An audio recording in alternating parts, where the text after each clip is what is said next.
കട്ടപ്പന നഗരത്തിൽ അനധികൃതമായി വഴിയോര കച്ചവടം നടത്തിയവർക്കെതിരെ നഗരസഭ ആരോഗ്യ വിഭാഗം നടപടി സ്വീകരിച്ചു. സെൻട്രൽ ജംഗ്ഷനിൽ വഴിയോരത്ത് പിക്കപ്പ് വാഹനത്തിൽ പഴവർഗ്ഗങ്ങൾ വിറ്റ സംഘത്തിനെതിരെയാണ് നടപടി സ്വീകരിച്ചത്. കട്ടപ്പന നഗരസഭയിൽ വഴിയോര കച്ചവടം നിരോധിച്ചതാണ്. മുൻപ് വഴിയോര കച്ചവടം വർദ്ധിച്ച സാഹചര്യത്തിൽ വ്യാപാരികളടക്കം പ്രതിഷേധവുമായി പലതവണ രംഗത്തെത്തിയിരുന്നു. എന്നാൽ വിഷയത്തിൽ പൂർണ്ണമായ പരിഹാരം കണ്ടെത്താനായില്ല. ഈ സാഹചര്യത്തിൽ വ്യാപാരി വ്യവസായി സമിതിയുടെ നേതൃത്വത്തിൽ നഗരസഭയ്ക്ക് നിവേദനം നൽകി. കച്ചവടം പൂർണ്ണമായി നിരോധിച്ചുകൊണ്ട് നഗരസഭ നടപടി സ്വീകരിക്കുകയും ചെയ്തു. തുടർന്നാണ് കട്ടപ്പന സെൻട്രൽ ജംഗ്ഷനിൽ പിക്കപ്പ് വാഹനത്തിൽ പഴവർഗ്ഗങ്ങൾ വിറ്റ സംഘത്തിനെതിരെ നഗരസഭ ആരോഗ്യ വിഭാഗം നടപടി സ്വീകരിച്ചത്. മാതൃകാപരമായ നടപടിയാണ് നഗരസഭ സ്വീകരിച്ചതെന്ന് വ്യാപാരി വ്യവസായി സമിതി യൂണിറ്റ് പ്രസിഡന്റ് മജീഷ് ജേക്കബ് പറഞ്ഞു.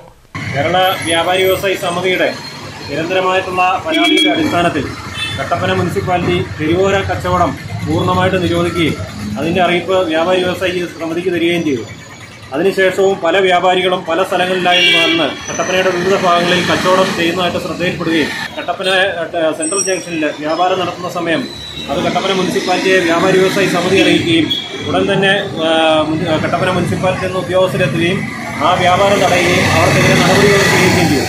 ആ മുനിസിപ്പാലിറ്റിയുടെ ഈ നടപടിയോട് കേരള വ്യാപാരി വ്യവസായി സമിതി അങ്ങേയറ്റം നന്ദി രേഖപ്പെടുത്തുന്നു. അതോടൊപ്പം തന്നെ കട്ടപ്പനയിൽ തെരുവോര വ്യാപാരം നിരോധിച്ചുകൊണ്ടുള്ള സൈൻ ബോർഡുകൾ മുനിസിപ്പാലിറ്റിയുടെ നേതൃത്വത്തിൽ അത് വയ്ക്കുകയും ഇതൊരു പൊതു അറിയിപ്പായിട്ട് കൊടുക്കുകയും വേണമെന്ന് വ്യാപാരി വ്യവസായി സമിതി ആവശ്യപ്പെടുന്നു.